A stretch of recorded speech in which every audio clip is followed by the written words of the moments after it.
డిండికి నీళ్లు కావాలంటారు. డిండికి నీళ్లు కావాలంటే నేను కూడా మాట్లాడా. క్యాబినెట్ మీటింగ్ లో మాట్లాడా. సార్ ఒకసారి నల్గొండ వాళ్ళ మాటలినే మనము ఈ పాలమూరు రంగారెడ్డి జూరాల నుంచి కిందికి తీసుకొని పోయినాం. మళ్ళీ అదే మిత్రులు మా డిండికి నీళ్లు కావాలంటున్నారు. శ్రీశైలం సోర్స్ గా ఒక లిఫ్ట్ పెట్టుకోమని చెప్పండి వాళ్ళకు. ఎందుకు మా ఏదో రిజర్వాయర్ నుంచి తీసుకుంటారు మీరు? లేక మాకు నీళ్ళు వచ్చినాయి ఈ ప్రాంతంలో, మా మా భూములన్నీ పోయినాయి అనేటువంటి మాట కూడా చెప్పినాం. దానికి నేను ఒక్కటే మాట చెప్తాను. ఇప్పుడు డిండికి నీళ్ళు ఇవ్వాలన్నా కూడా మీకు మీకు ఈ ఏదుల రిజర్వాయర్ కన్నా ఒట్టెం రిజర్వాయర్ చాలా పెద్దది. దాదాపుగా 16-17 టీఎంసీలు నిలబడేటువంటి ప్రాజెక్టు ఒట్టెం. అదే మాదిరిగా మీ కింద ఉండేటువంటి కరివెను కూడా అంతే సమానంగా ఉండే ప్రాజెక్టు. 16-17 టీఎంసీలు నిలబడేటువంటి ప్రాజెక్టు.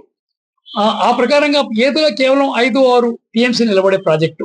అలాంటి చిన్న ప్రాజెక్టులో ఎందుకు తీసుకెళ్తారన్నా, మీరు ఈ ఒట్టెం నుంచి కనుక మీరు తీసుకుంటే ఆ బ్యాక్ వాటర్ నుంచి మీకు ఆ పక్కనే ఉండేటువంటి ఒక 2 గ్రామాలు ఉన్నాయి.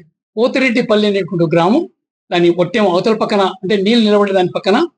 దాని తర్వాత సిరిసవాడ, ఒకప్పుడు జడ్చర్ల ఎమ్మెల్యే ఉండే సుధాకర్ రెడ్డి గారని, ఆ సిరిసవాడ ఆయన సొంత గ్రామం. ఈ 2 గ్రామాల నుంచి కనుక కాలువ పోతే డిండి వాగులో పడతాయి నీళ్లు, నేరుగా మీకు డిండి ప్రాజెక్టు పోతాయి. కేవలం 300 కోట్లతో ఈ ప్రాజెక్ట్ పూర్తి అవుతుందన్న మాట కూడా నేను చెప్పా.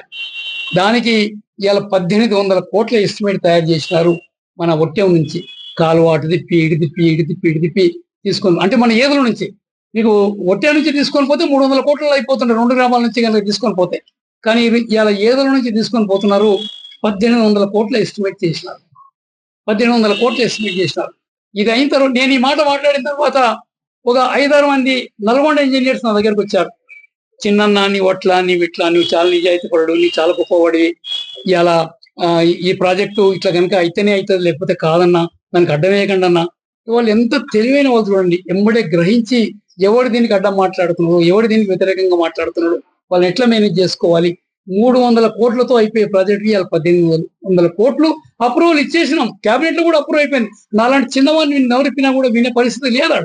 నిన్న పిసిసి ప్రెసిడెంట్ గారు ముఖ్యమంత్రి గారి దగ్గర పోయి వారు మాట్లాడితే, అంటే రాబోయే మున్సిపల్ ఎలక్షన్ గురించి మాట్లాడితే వారు కొంచెం అసంతృప్తి వ్యక్తపరిచినారని. మనం పవర్ పాయింట్ ప్రజెంటేషన్ ఇచ్చినా ముఖ్యులు కొంతమంది రాలేదు, అసెంబ్లీలో చర్చ జరుగుతున్న ముఖ్యులు కొంతమంది రాలేదు, ఏమాత్రం కూడా పట్టించుకోవడం లేదు అనేటువంటి బాధ వారు వ్యక్తపరిచినారని కూడా మనం విన్నాం.